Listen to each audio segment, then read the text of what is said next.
Happy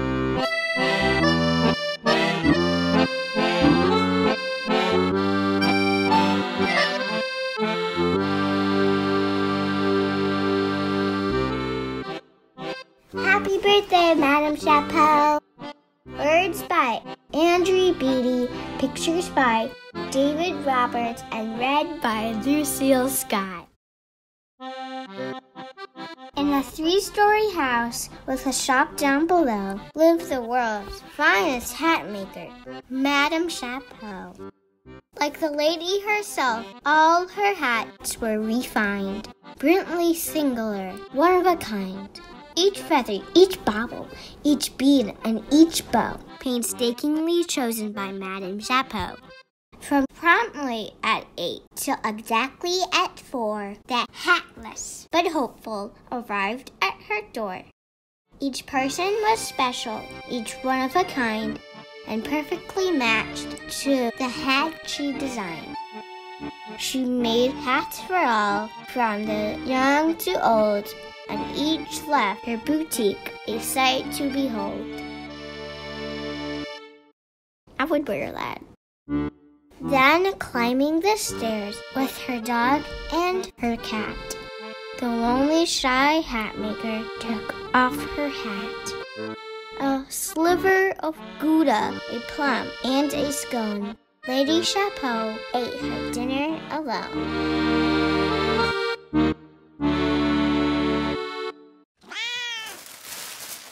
Just one night a year, on her birthday, no less, the lady unpacked her most elegant dress. She's smiling! The ones with the frills and the frou-frou upon it. And last but not least, chose her best birthday bonnet. She strolled through the streets in her elegant gown to dine all alone at the best place in town. Just blocks away from Chez Snooty Patoot, the Lady Chapeau stubbed her toe on a roof. She took a great tumble and flipped head to toe.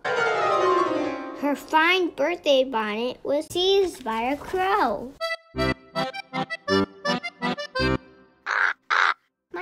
My hat! Come back with my hat! You simply can't steal someone's bonnet like that. Someone quite special once made that hat for me. You can't steal my hat and fly off to a tree. Madame, said a baker, please take my tall hat.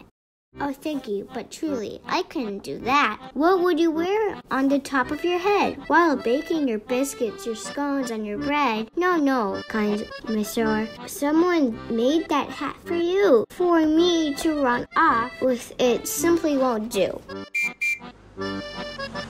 Where Avenue Rouge becomes Rue Tippy-Tap, she met a policeman who held out his cap.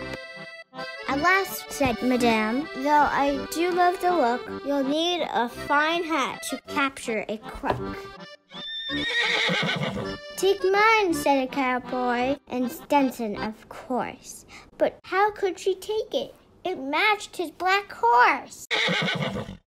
A Scotsman, a jockey, a mime, and a spy.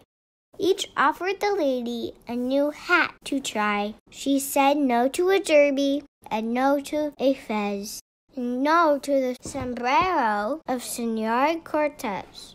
Each hat that she saw was a pitch-perfect fit for the kind, lovely soul who was perfect for it. She knew that each hat with its feathers or fur was made for someone who was simply not her.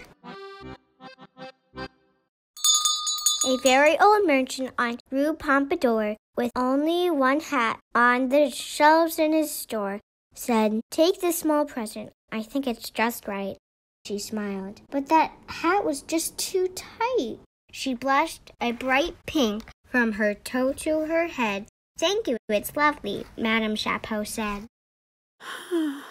She walked through the town on the long, winding route that came to an end at Chez Snooty Patoot. She wanted to go home and might have gone too, but the cake had been paid for. What else could she do? She sat down to dine, feeling hatless and blue.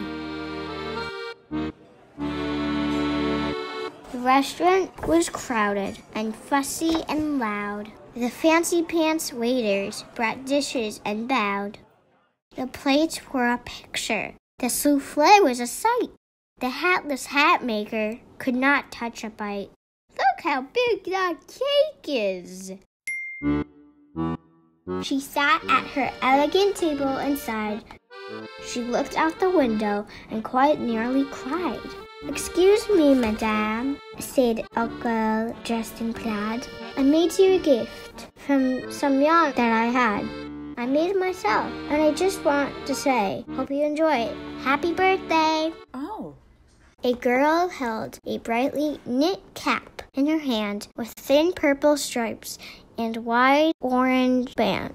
Its ear flaps were yellow, and its pom-pom was green. A freakier headpiece has never been seen. "It looks rather odd," said Lady Chapeau. "This hat has no baubles, no beads, and no bow. It's stretchy, it's cozy, it's easy to squish. It's knitted with love, and your best birthday wish. How wonderfully perfect. It's the right hat for me. A true birthday bonnet. I'm sure you'll agree. I thank you so much, and I thank all of you. So join me for dinner and a chocolate cake too." They feasted on gâteau and sorbet with fruit, and danced through the night at Dred's snooty batoot. Then Madame Chapeau wore her birthday hat home, and never again did she dine all alone.